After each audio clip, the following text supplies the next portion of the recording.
ایک میرے ایسے امام کے سر پہ تاج خلافت آیا جسے زمانہ آج امام حسن کے نام سے یاد کرتا ہے.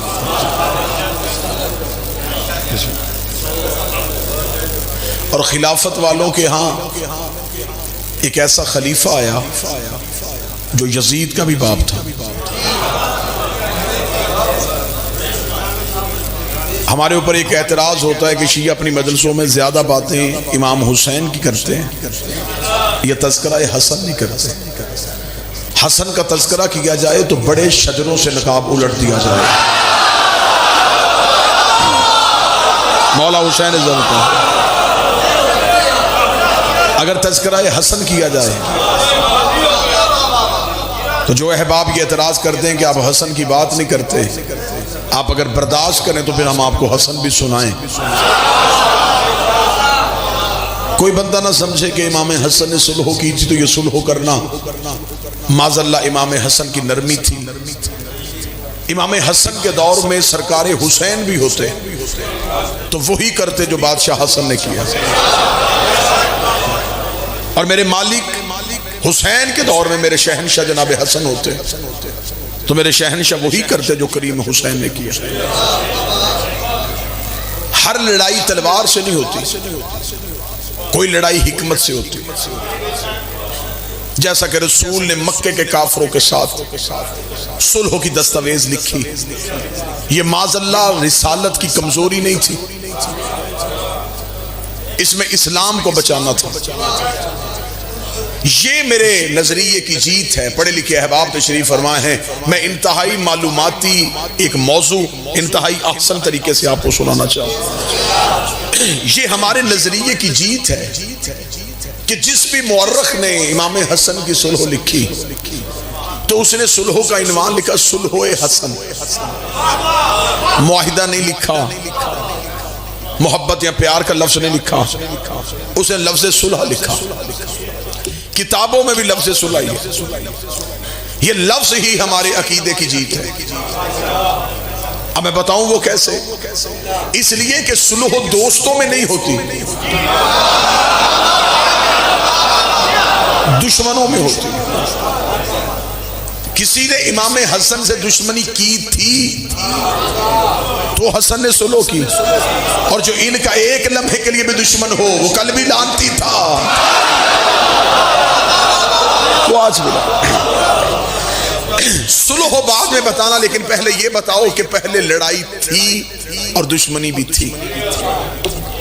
ہر جنگ تلوار سے نہیں ہوتی، کوئی جنگ قلم سے ہوتی ہے. امام حسن کے دور میں قلم تلوار تھا. امام حسن نے قلم سے اتنی خوبصورت جنگ کی کہ میرا خیال ہے کہ امام حسن حاکم شام کے ساتھ ایک سال بھی میدان جنگ میں رہتے تو شاید ہی ایسا نتیجہ نہ نکلتا جو امام حسن نے گھر بیٹھے نکال دیا. اب میں بتانے لگا ہوں کہ مولا حسن کی حکمت عملی کیا تھی. سب سے پہلی جیت، امام حسن نے شرطیں مانی نہیں منوائی ہیں. ڈیرے دار لوگ بیٹھے ہیں، آپ اکثر فیصلے کرتے ہیں، ہمیشہ شرطیں غالب منواتا ہے. جو صلح کرنا نہ چاہتا ہو لوگ اسے زبردستی آمادہ کریں چل کر صلح، وہ کہے گا پھر میری ایک شرط یہ ہے، ایک شرط یہ ہے، ایک شرط یہ ہے. امام حسن علیہ السلام نے حکومت والوں کی شرطیں مانی نہیں، اپنی شرطیں منوائیں. کاغذ قلم ادھر سے نہیں گیا، ادھر سے آیا. جب ادھر سے کاغذ قلم آیا تو حسن اس لمحے ہی جنگ جیت گیا. حسن نے کاغذ قلم ہاتھ میں پکڑ کے نانے کی قبر کی طرف دیکھا، اٹھ نانا دیکھ تیرے حسن کے لڑنے کا انداز کیسا تھا. کاغذ قلم مجھے اس گھر سے آیا ہے جن سے تو نے مانگا تھا اور انہوں نے انکار کیا. تو نے کہا تھا.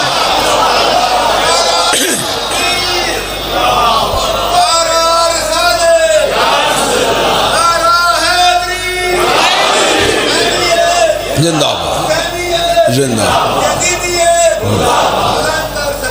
اللہم صلی علی محمد وآل محمد. کاغذ قلم انہوں نے دیا ہے جنہوں نے تجھے انکار کیا تھا. اب اگر آمادہ ہیں تو میں موضوع شروع کروں جی. امام حسن علیہ السلام نے قلم اٹھایا اور امام حسن نے پہلی شرط لکھی. یہ پہلی شرط نہیں تھی, یہ ملوکیت کا قتل تھا, یہ حکومت کا قتل تھا. امام حسن نے پہلی شرط لکھی, آج کے بعد حاکم شام قرآن اور سنت پہ عمل کرے گا.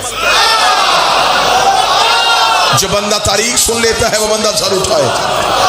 آج کے بعد یہ قرآن اور سنت پہ عمل کرے گا. یہ تخت کا بھوکا تھا, اسے حکومت کا لالچ تھا, اس نے جلدی جلدی دستخط کر دیے, لیکن یہ نہیں دیکھا کہ حسن کتنی بڑی جنگ جیت گیا.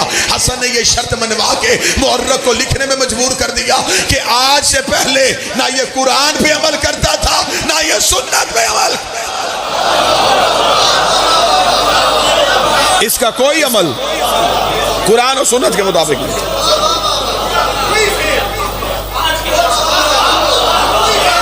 جسے زمانہ کاتب وحی لکھتا ہے, حسن اسے لکھوا رہے ہیں کہ تو قرآن اور سنت پہ عمل کرے. آج کے بعد پچھلا پورا ماضی حسن نے پہلی شرط میں ننگا کر دیا. اسلام کے لبادے میں چھپے بیٹھے تھے, حسن نے پہلی ہی شرط کے ساتھ نقاب اتار دیا.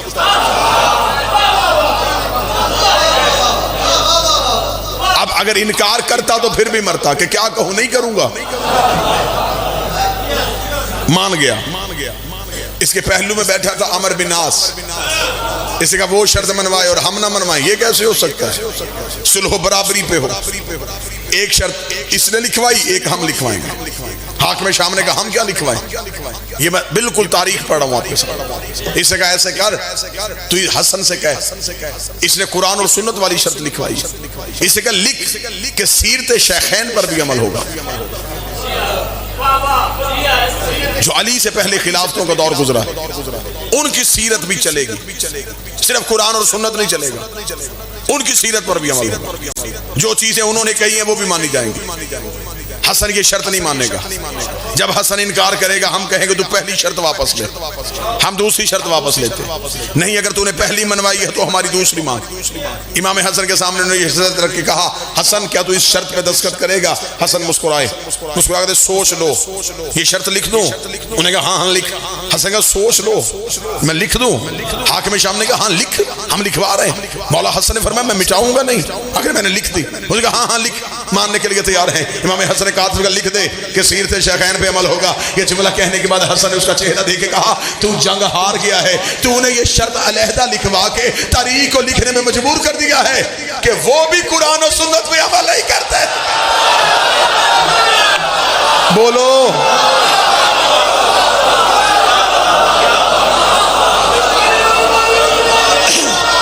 بسم اللہ سے.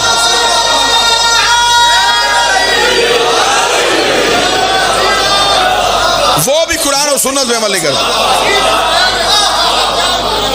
بسم اللہ بسم اللہ سے. بادشاہ حسین عزت عطا فرمائے, وہ بھی قرآن اور سنت پہ عمل. اگر ان کا عمل قرآن اور سنت کے مطابق تھا تو علیحدہ شرط کیوں لکھوائی؟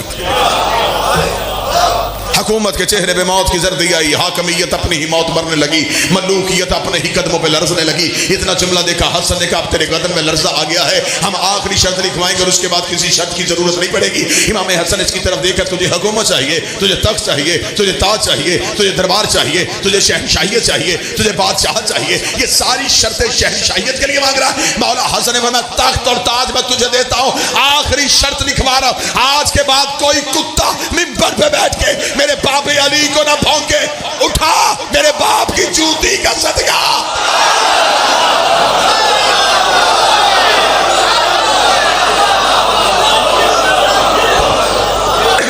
آج کے بعد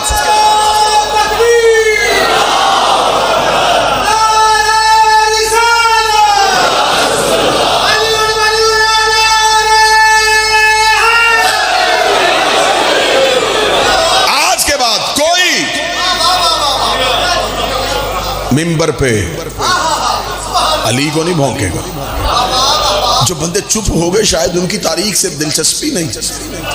جمعہ کے خطبوں میں مولا علی کو گالیاں دی جاتی تھی. وظیفے مقرر تھے مولویوں کے, تو تم نماز جمعہ کے خطیب ہو، تمہیں تنخواہ اس بات پہ ملے گی جمعہ کے خطبوں میں علی کو گالیاں دو، لوگوں کے دلوں میں علی کے لیے نفرت پیدا کرو۔ مولا حسن نے تیسری شرط لکھوائی، حسن نے کہا حکومت دوں گا، آج کے بعد کوئی زبان علی کو نہیں بھونکے گی۔ جملہ پڑھوں، حسن نے حکومت کی روٹی کا ٹکڑا ڈال کے زبانیں خرید کے رکھ لی۔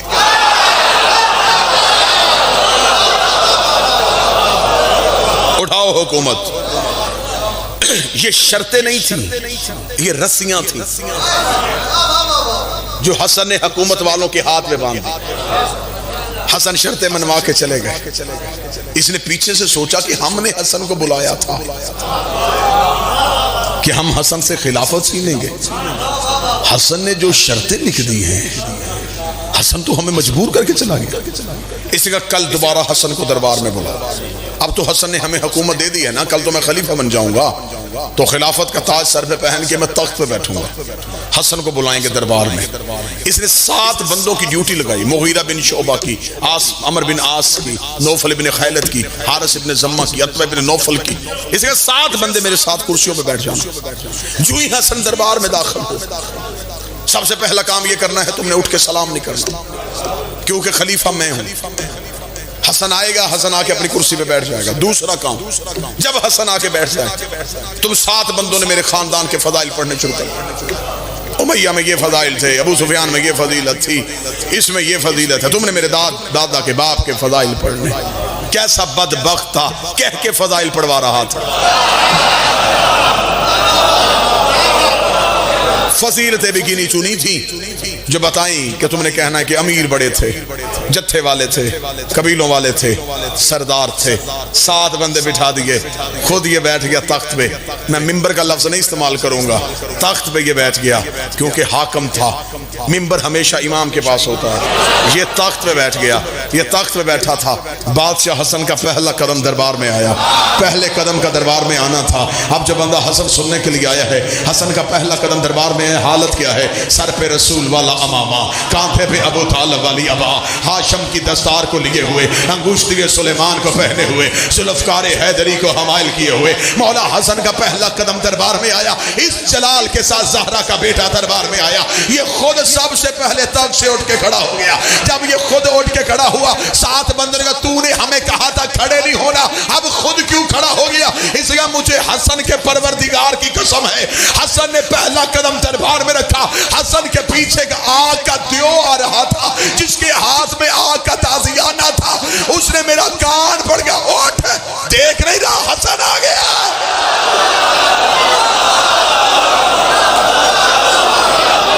اٹھ کے کھڑا ہو،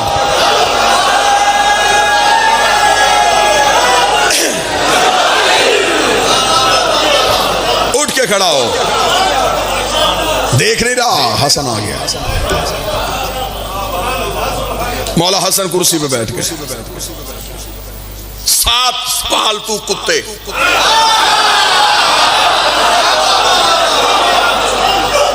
بھونکنا شروع ہوئے، اس میں یہ فضیلت، اس میں یہ فضیلت، اس میں یہ فضیلت۔ 7 کے ساتھ باری باری امیہ کے فضائل پڑھتے رہے۔ حسن مسکراتے رہے۔ زندگی توڑ کے دوں بابا جی، بادشاہ حسین کی قسم میرے مالک کے جملے پہ۔ جب 7 کے ساتھ چپ ہوئے، حسن اٹھ کے کھڑے ہوئے۔ حسن نے کہا میرے سامنے اس کے خاندان کے فضائل پڑھنے والوں، میں اپنی ماں زہرا سے لے کے حوا تک، اپنے باب علی سے لے کے آدم تک، ایک ایک کا کردار اور شجرہ پڑھتا ہوں۔ تم میں اگر کسی میں جرت ہے، میرے کان میں آ کے اپنی ماں کا کردار پڑھ کے سنا۔ بولو جو حسن کے نوکر بیٹھے ہو۔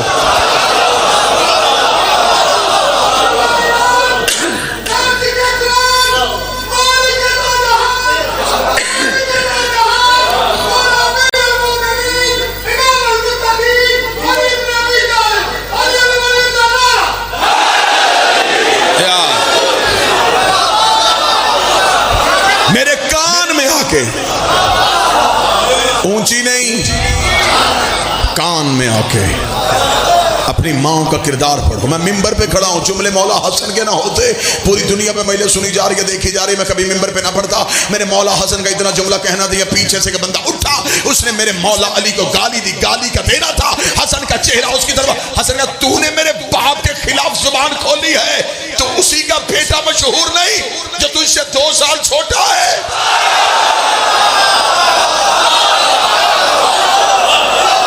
جملے میرے بادشاہ سے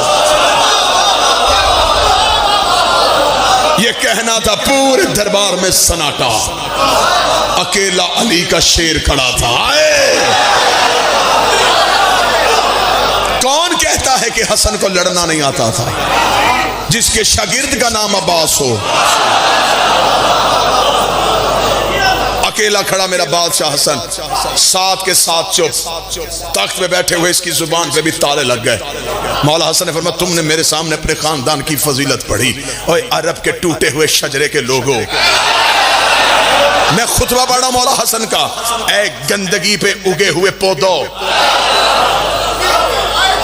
اے کرائے کے تانے بانے کے پکڑے ہوئے خوش آمدیو, میرے سامنے اپنے خاندان کی فضیلتیں پڑھتے ہو, میں بتاؤں میں کون ہوں؟ یہ کہہ کے حسن بولے, میں صفا کا بیٹا ہوں, میں مروہ کا بیٹا ہوں, میں منع کا فرزند ہوں, میں ذریت ابراہیم ہوں, میں نسل اسماعیل ہوں, میں شجرہ طیبہ کا ثمر ہوں, میں کعبہ کوثین کی منزل ہوں, میں سدرۃ المنتہا کی حد ہوں. یہ کہہ کے حسن بولے, میں یسوب الدین کا بیٹا ہوں, میں قائد غلم جلین کا بیٹا ہوں, میں فاتح دارین کا بیٹا ہوں, میں نقطہ باب بسم اللہ کا بیٹا ہوں, میں مولود حرم کا بیٹا ہوں, میں الحمد کے دل کا بیٹا ہوں, میں یاسین کے سر کا بیٹا ہوں, میں قرآن کے مالک کا بیٹا ہوں, میں حجاب حمد کا بیٹا ہوں, میں حجاب عزت کا بیٹا ہوں, میں حجاب جبروت کا بیٹا ہوں, میں حجاب رحمت کا بیٹا ہوں, میں حجاب رحیمیت کا بیٹا ہوں. یہ کہہ کے حسن کی آواز آئی, او مجھ سے مقابلہ کرنے والوں, میں اس کا بیٹا ہوں جو معراج کے پردے میں ادھر بولا تھا, اور میں اس کا بیٹا ہوں جو معراج کے پردے میں ادھر بولا تھا.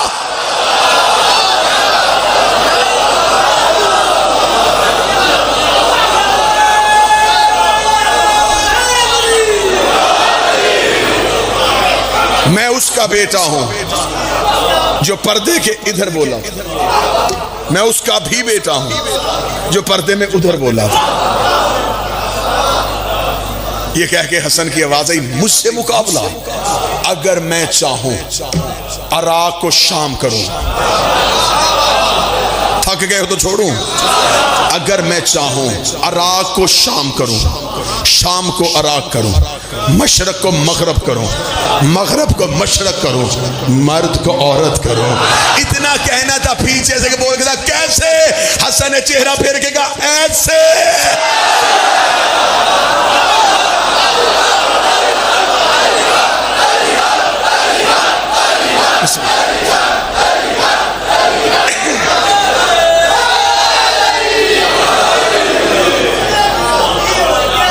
حسن کیسے؟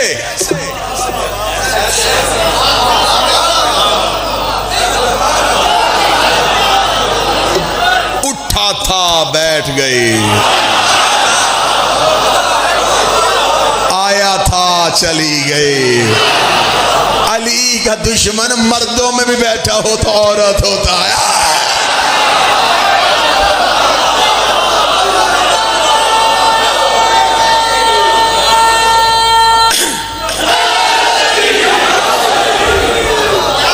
دشمن مرد نہیں ہوتا, داڑھی والی عورتیں ہوتی ہیں. جسے یقین نہیں آئے تو یہ میرا جملہ تو نہیں ہے, تو میں نے محمد کی زبان سے ثابت کر سکتا ہوں. نبی نے فرمایا تھا کل علم اسے دوں گا جو مرد ہوگا.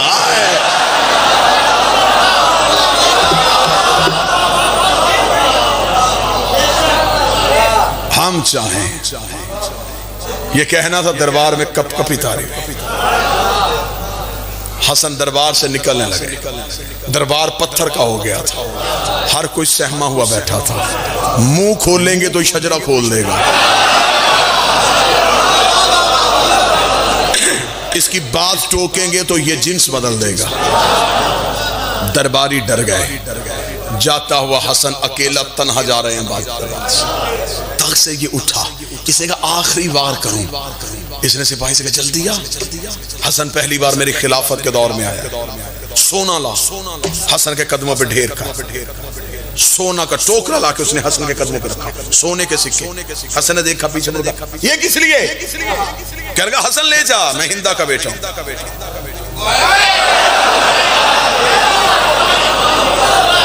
بادشاہ حسن نے اس کی طرف دیکھا اور مولا حسن دربار سے باہر نکلے۔ بازار میں سے ایک نوکر جا رہا، اس نے حسن کو دربار سے نکلا، دوڑ کے آیا، جوتا اٹھا کے قدموں پہ رکھا۔ حسن نے سر پہ ہاتھ لگا، وہ سارا سونا اٹھا، وہ تیرا ہے، وہ سارا سونا اٹھا تیرا ہے۔ حاکم شام دیکھ گا، حسن پہلے دیکھ تو لے، پھر میں چپ، میں زہرا کا بیٹا۔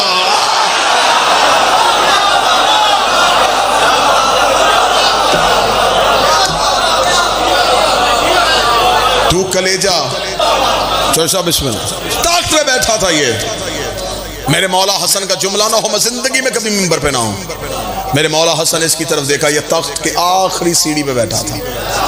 حسن نے دربار کے دروازے پہ کھڑے ہو کے جو جملہ کہا، وہ جملہ گجرات تول کے قدر کرے۔ حسن اس کی طرف دیکھے گا، اتر لکڑیوں کے ڈھیر سے نیچے۔ یہ منبر پہ بیٹھا تھا کہ میں منبر بنا کے بیٹھا ہوں۔ حسن نے لکڑیوں کا ڈھیر کہہ کے زمانے کو ماننے پہ مجبور کر دیا کہ جس منبر پہ خطیب بیٹھ کے علی کو پھونکے وہ لکڑیوں کا ڈھیر ہوتا ہے، منبر رسول نہیں ہوتا۔ اتر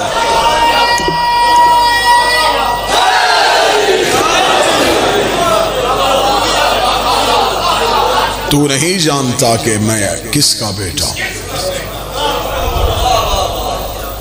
ملوکیت خاموش رہی حسن کے دور میں۔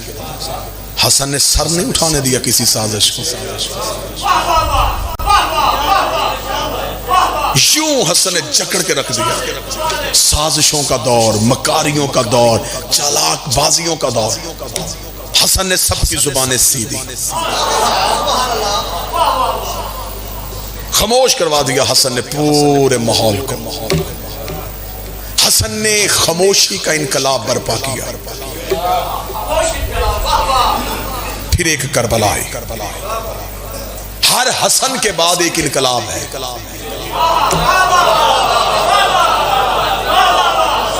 گیارہویں کا نام بھی حسن ہے۔ اس حسن کا دور دیکھو، اس حسن کا دور دیکھو۔ اس حسن کے دور میں بھی سازشیں تھی، اس کے دور میں بھی سازشیں تھی۔ اس کے بعد بھی ایک کربلا ہوئی، اس کے بعد بھی ایک انتقام لینے والا آ رہا۔ خاموشیوں کے ساتھ امام حسن نے ایسے مقابلہ کیا، بادشاہ حسین کی عزت کی قسم ہے کہ اگر وہ شام کے احمق پن منبر پہ پڑھے جائیں تو لوگ یقین ہی نہ کریں کہ ایسا ماحول تھا۔ شام جاہلوں کا مرکز تھا۔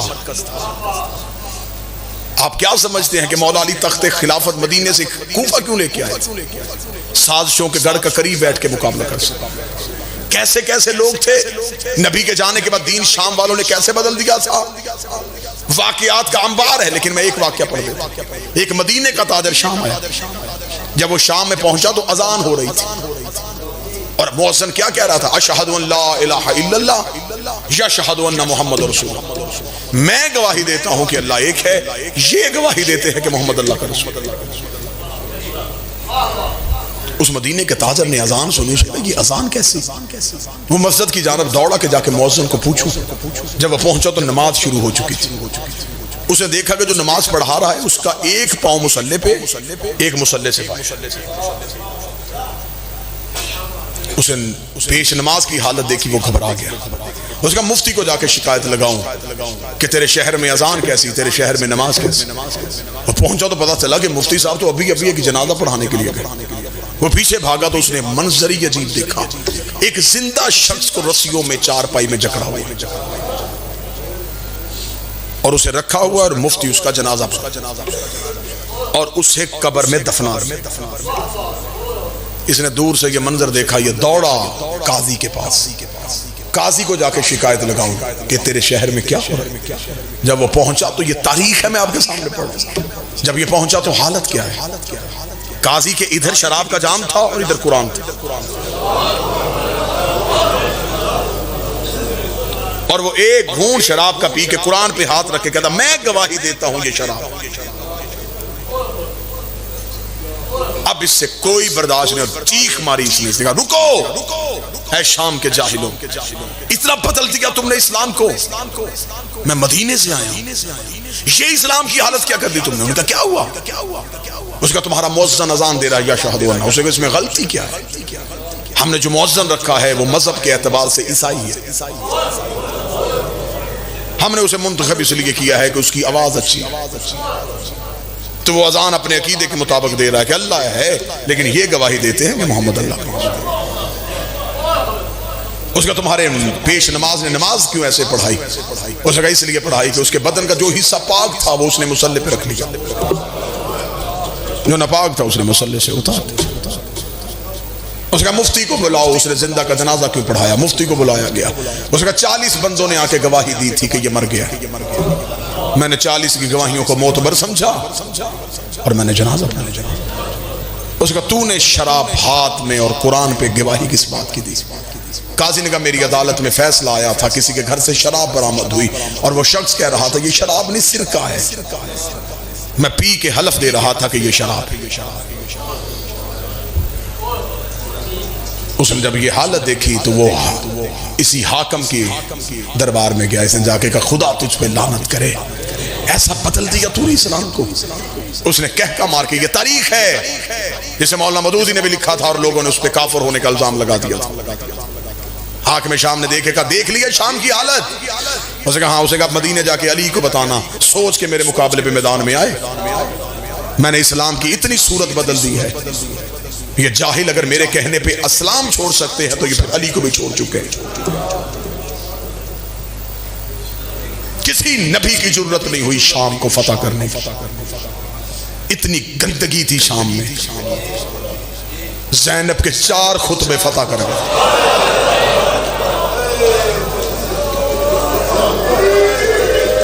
علی کوفے تک آئے، شام نہیں۔ حسن نے مدینے میں بیٹھ کے سازشوں کا مقابلہ کیا، حسین کربلا تک رک گیا، اگلی حجت رسیوں میں جکڑی تھی، رو کے کہہ رہی تھی اماں شام فتح نہیں ہونی، رو کدی سجا تو میرے ساتھ چل شام جانے، علی کی بیٹی جانے۔ 4 خطبے دیے، اللہ اکبر، اسلام کا علم گاڑ دیا بی بی نے شام۔ دربار میں کھڑے ہو کے بی بی نے کہا تھا جب اذان دی گئی تھی تم میں جرت ہے تو اس اذان میں سے میرے نانے کا نام نکالو۔ آسانی سے فتح ہو گئی شام، کیا سمجھتے ہو؟ کچھ نہیں لگا علی کی بیٹی کا۔ اس کو فتح کرنے کے لیے اس نے بیٹیوں کا لہو دیا ہے۔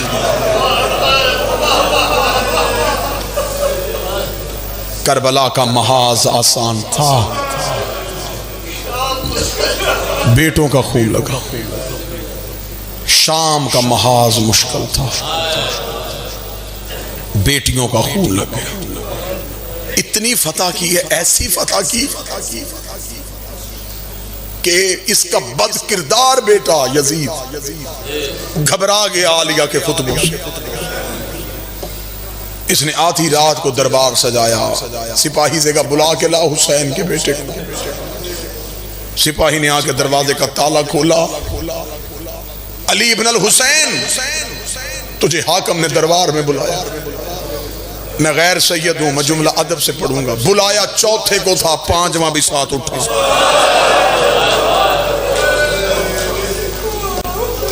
میری زبان پہ جملہ نہیں آ رہا، میں کیسے پڑھوں کہ کیا مجبوری تھی۔ جس کی ہائے نے نکلی چوتھے نے کمر سیدھی کی، 5ویں کے تلوے زمین سے اٹھ گئے۔ دونوں باپ اور بیٹا آدھی رات کو دربار میں آئے۔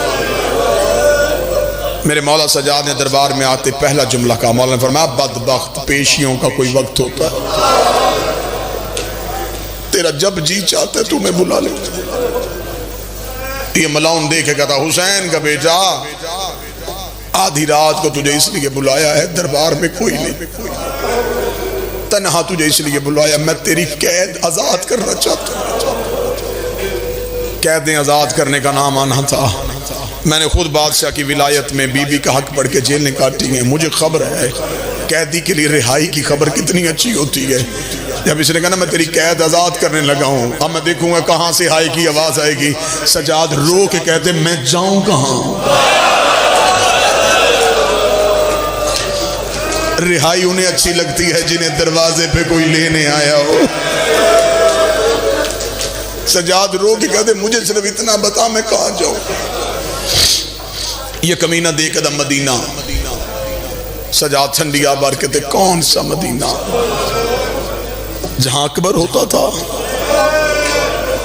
جہاں میرا چچا عباس ہوتا تھا، جہاں میرا بابا حسین ہوتا تھا. وہ کمینے تو نے ہمارا مدینے میں چھوڑا ہی کیا ہے. یہ دیکھنے لگا جہاں جانا جا، شام چھوڑ. مولا سجاد رو کہتے اب ہم تجھے کیا کہتے، کیوں بھیج رہا ہے ہمیں شام سے؟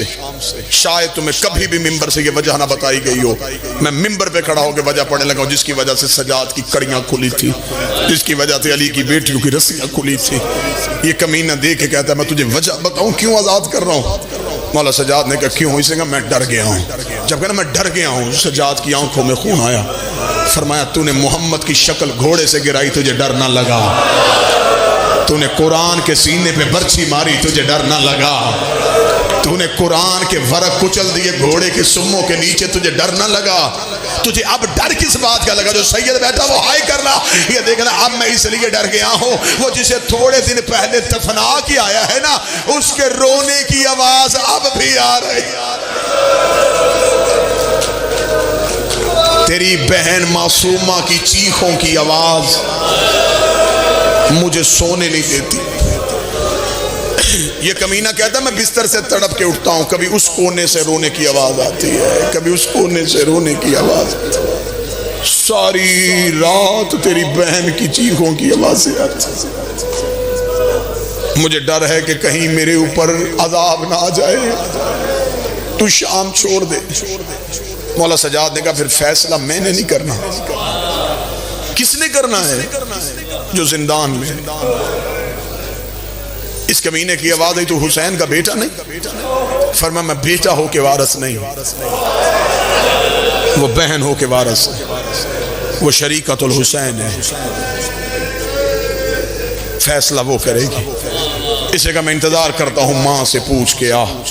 آدھی رات کو سجاد زندان میں واپس آئے. ریت کے مسلح پہ بیٹھی تھی علی کی نمازی بیٹی. سجاد نے ماں کے تلووں پہ ہاتھ رکھے گا اماں یزید قیدیں آزاد کر رہا ہے. سجدے سے سر اٹھا کے کہتی اس سے پوچھ شام کی عورتیں تھک گئی ہیں؟ شام میں پتھر ختم ہو گئے. اما وہ کہتا ہے کہ مجھے معصومہ کے رونے کی آوازیں چین نہیں لینے دیتی. بی بی رو کہتی نا سجاد میں ایسے شام نہیں چھوڑوں گی. حسن نے اس کے باپ سے شرطیں منوائی تھی، میں اس سے شرطیں منواؤں تاکہ تاریخ لکھے علی کی بیٹی فاتح بن کے گئی تھی. میں رحم کی وجہ سے نہیں جا رہی، میں فتح کی وجہ سے جا رہی ہوں. اما کون سی شرطیں؟ بی بی نے سید الساجدین کو شرطیں بتائیں. بادشاہ دربار میں واپس آئے. ملعون میری ماں نے چند شرطیں بھیجی. اسے کہا بتا کون سی؟ مولا سجاد کی آواز پہلی شرط شہداء کے سر واپس چاہیے. اس نے کہا دے دوں گا جس بھی حالت میں. کاش میرے پاس جرت ہوتی میں تمہیں حالت سناتا. جس حالت میں ہے میں دیتا ہوں. دوسری شرط مولا سجاد کی آواز آئی 3 اونٹ چاہیے. میں نے 3 کہا، کہیں سے چیخ کی آواز نہیں آئی کہ سجاد لے کے 3 آئے تھے. 53 محملوں کا قافلہ 3 پہ واپس گیا. جزلم کا بیٹا بشیر مہاری کی صورت میں چاہیے. اس نے کہا وہ بھی دیتا ہوں. مولا سجاد کی آواز اگلی شرط شام میں ایک مکان خالی کروا. یہ دیکھا تھا جب تم لوگوں نے رہنا نہیں کرنا کیا ہے. سجاد رو کہتا میری ماں کہتی ہے میں نے بھائی کی ایک مجلس کروانی ہے. میری صف بھائیوں کی ماری گئی، مجھے رونے کسی نے نہیں دیا. شام کی عورتوں کو اکٹھا کر اس مکان میں علی کی بیٹی بتائے میرا باغی نہیں میرا نمازی مارا گیا. قید خانے میں ایک مجلس کرنا چاہتی ہوں، حسین کا ماتم کرنا چاہتی ہوں، حسین کو رونا چاہتی ہوں، آخری شرط پڑھ کے میں ممبر چھوڑوں گا۔ مولا سجاد نے آخری شرط پڑھنے سے پہلے سجاد کی آنکھوں کا لہو اتنا تیز ہو گیا، باقر نے بابے کا ہاتھ پکڑا، روگے کا بابا حوصلے سے شرط سنا، حوصلے سے شرط سنا۔ یہ کمینہ تک سے اٹھا، اس نے کہا حسین کا بیٹا میں نے تیری ساری شرطیں مان لی ہیں، اب کون سی ایسی مشکل ہے جس کے لیے تو اتنا رو رہا ہے؟ سجاد نے چہرہ دوسری طرف کیا، رو کے کہا میری ماں کی چادریں مجھے واپس کر، قرآن کے خلاف مجھے واپس کر۔